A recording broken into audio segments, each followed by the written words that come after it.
So I just portaged that kayak a little over a mile through the woods. Now I gotta go back for my gear.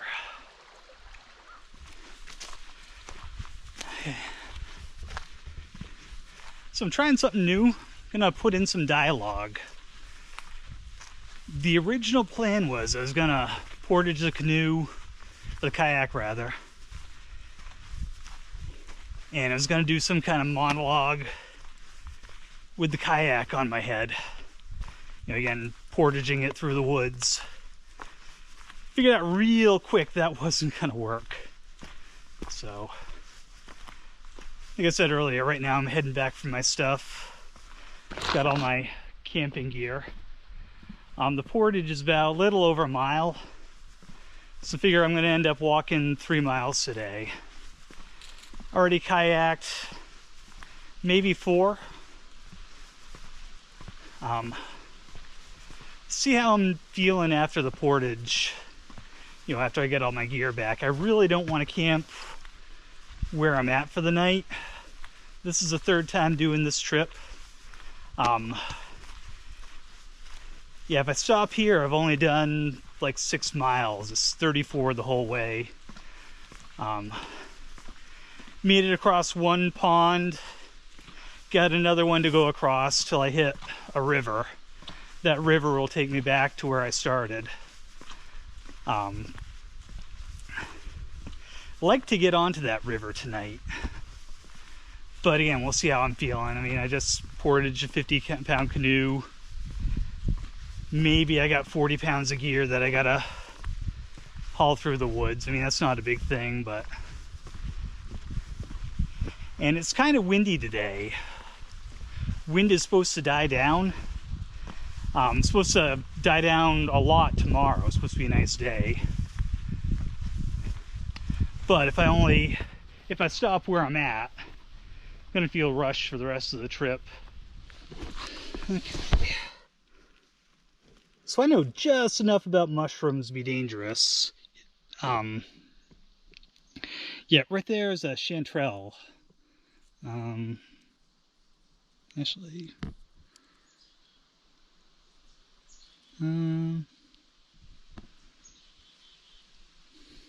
Actually, I'm not sure. Chanterelles have what they call false gills. Those are looking like real gills.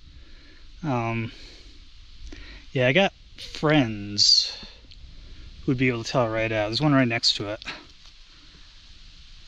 Yeah, I feel good about that. That's totally a chanterelle, which probably means the one right next to it is a chanterelle. Yeah, didn't think there'd be any out here. We're in a pine forest. From what I understand, you usually find chanterelles under hardwoods. Yeah, there's a few maples around. But yeah.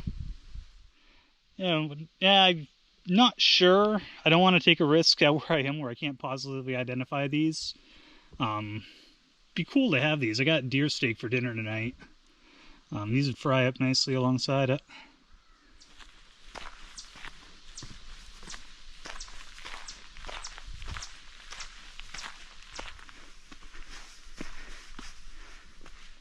So this is there was a couple other portages on this trip.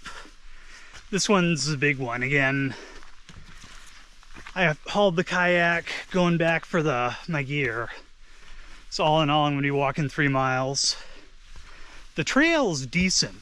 I watch, other YouTube videos. They're almost bushwhacking through theirs. I mean, this is kind of like just a regular hiking trail. A little rolling, but it's not. So I didn't enjoy hauling my kayak through here, but it's not terrible. Very, very doable.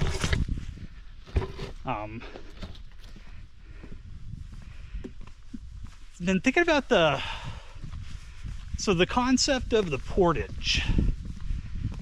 Now, I was at art museum a while ago.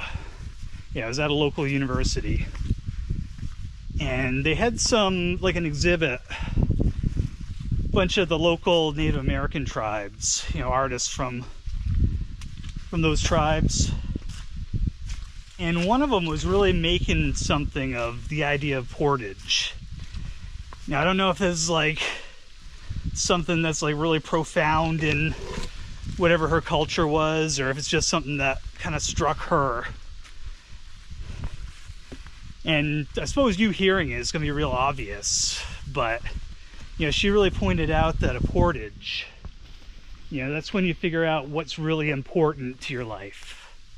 You know, in a canoe, in a kayak, you know, you can bring a lot of gear. You can be pretty comfortable, and you don't really notice it until it's time to get to the portage, and then then you realize, wow, this thing is a pain. Do I need this in my life? And you know, it's going to be personal to everybody. Last time I did this trip, I took juggling sticks. I had this idea of, you know, tossing around juggling sticks like a hippie next to a campfire. Didn't bring them this trip. You know, last trip I didn't use them at all. You know, I was so tired at the end of the day. I didn't feel like doing that kind of thing. Maybe if I had a friend with me, you know, I'd be more into doing something like that. But mostly last trip I just kind of slept when I got to camp.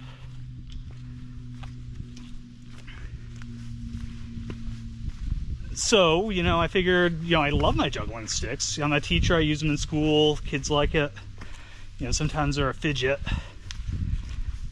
But they're just not something I needed on this trip. You know, especially where every piece of gear I gotta end up hauling 3 miles plus, carrying. Yeah, so again, it's a chance to get rid of the things that are superfluous in your life, or to figure out what's superfluous.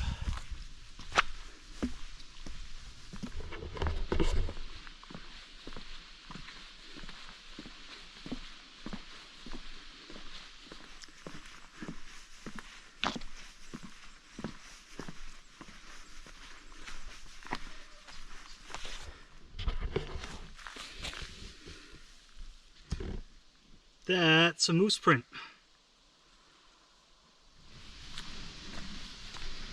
And we're back to the other end. And right up there's my stuff.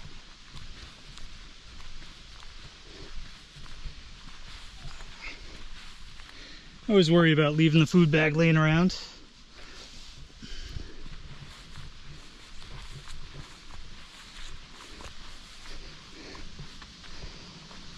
All right.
Okay, so I just finished portaging my canoe.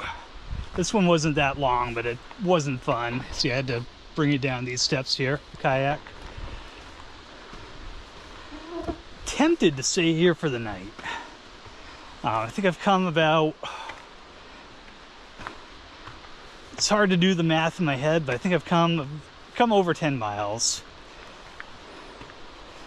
I want to say it's like 12 or 13. If I stop here, I got 14 tomorrow, and it's mostly flat.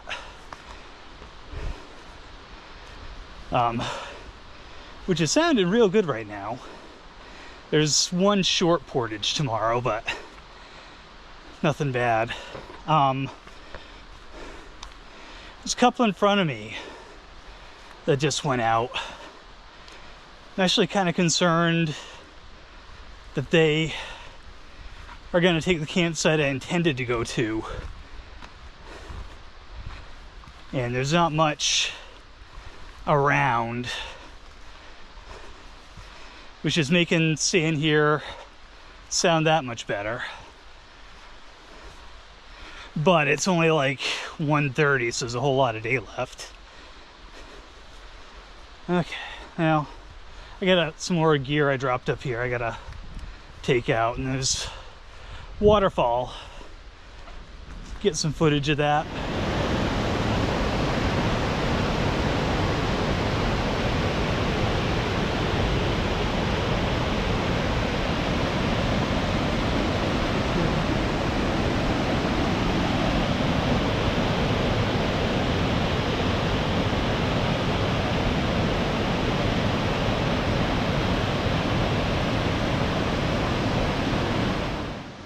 Alright, so the more I think about it, the more I think I want to stay here tonight.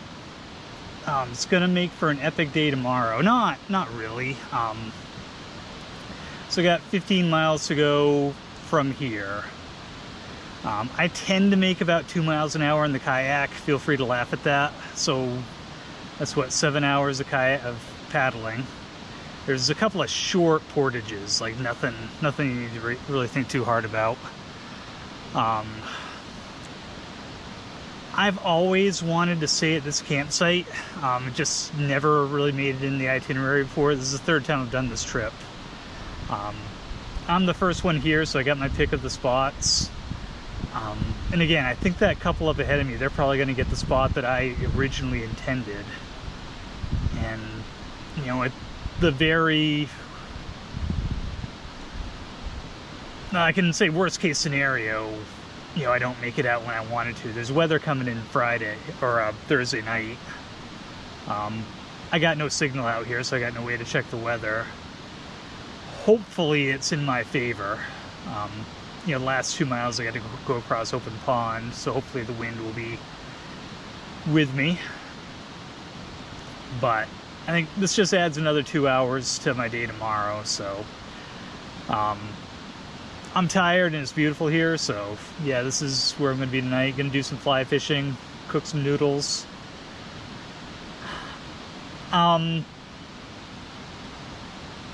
Really trying to be present lately.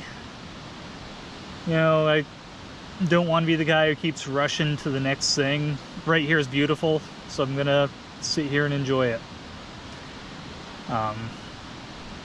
Let whatever happens, happens. Not worry about whatever's going to happen.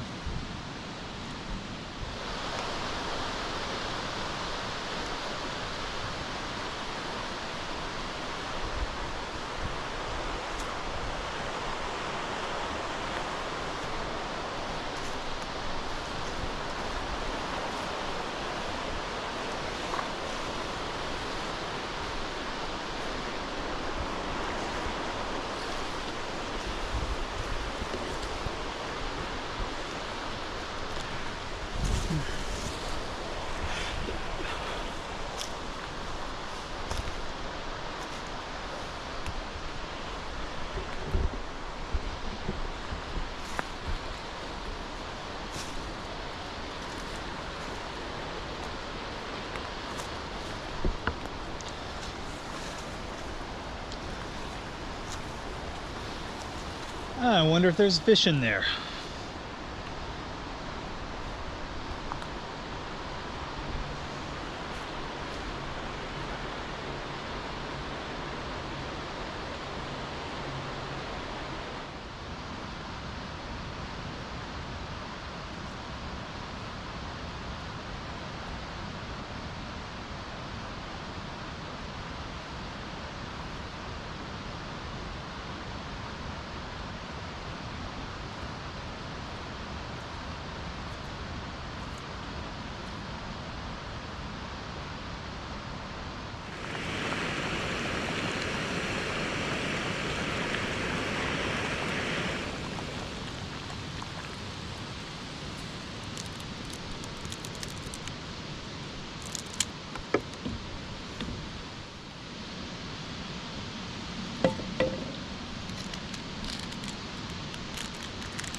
Yeah, the deer steak probably looked better.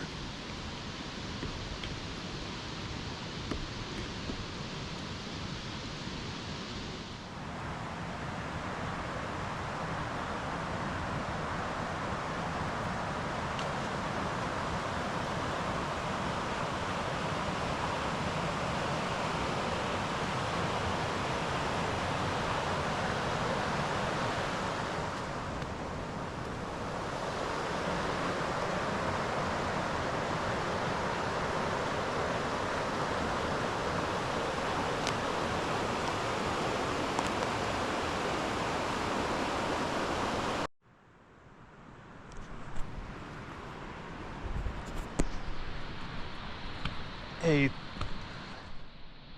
so I thought this was pretty neat to share. I was coming to the outhouse this morning, hadn't visited it yet today, I didn't have to go last night. But on the way to the outhouse, there is this really cool cabin. And looks like it's free to use.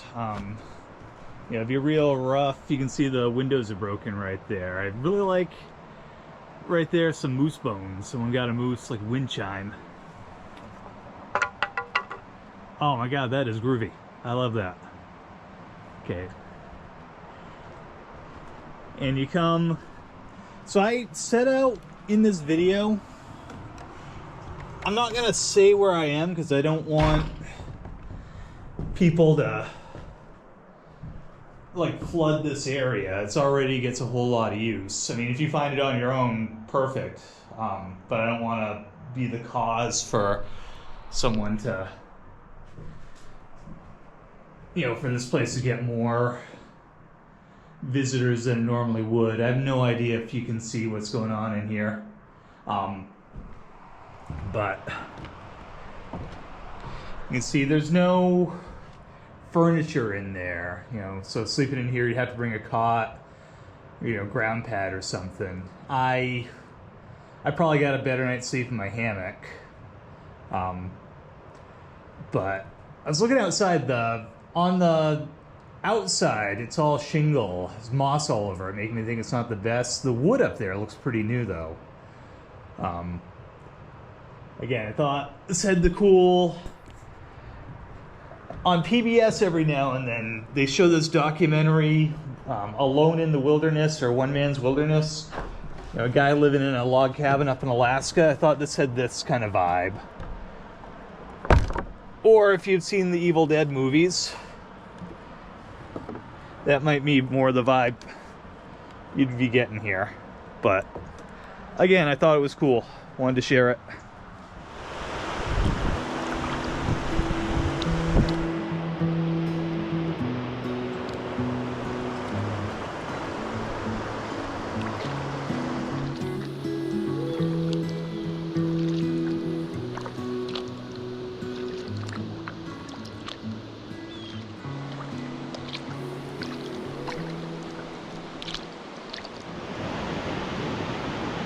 So these are mosquito rips.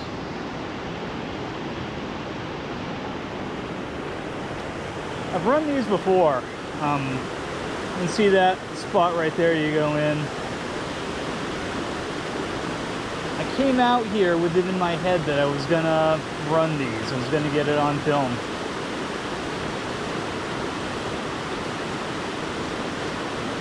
And it's kind of the end of summer, so it's not like I can come back and do it.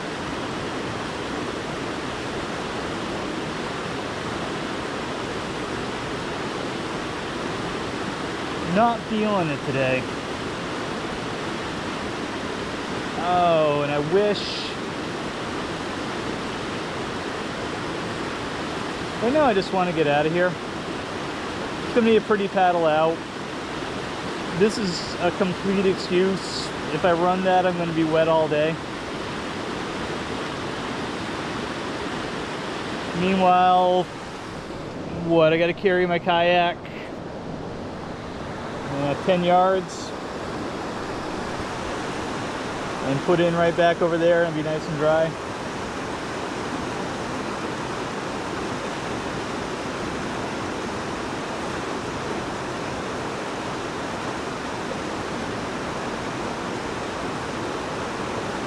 Oh, screw it. I'm going to hate myself if I don't do this.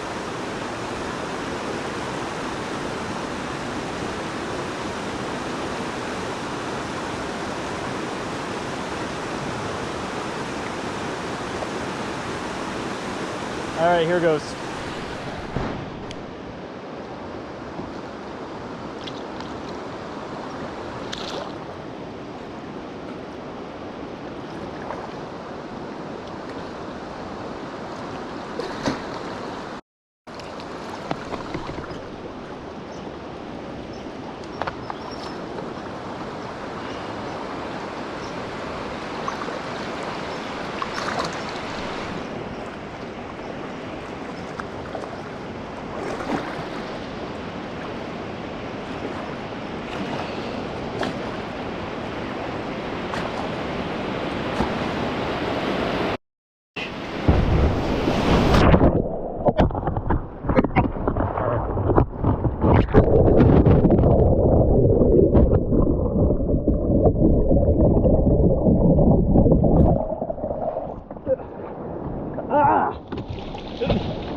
Hey everybody, and that's that.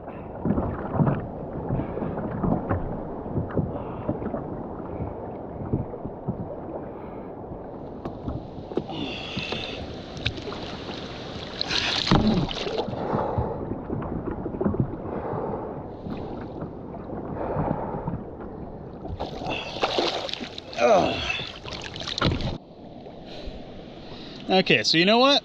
I did it. Didn't turn out great, but it didn't turn out bad. And now I'm not gonna be mad at myself for not doing it.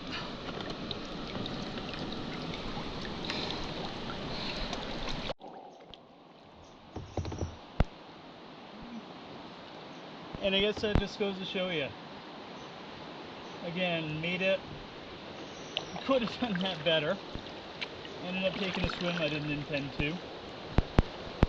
But, like I say, it just goes to show you that worrying sometimes is worse than the actual thing. I don't want to belittle anyone's situation out there. I know some people got it rough.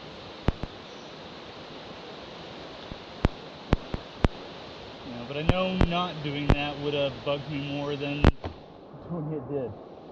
I'm glad I did it. I'm wet. That's the worst of it. Didn't lose any gear. Not injured. Hopefully that came out to some pretty decent film.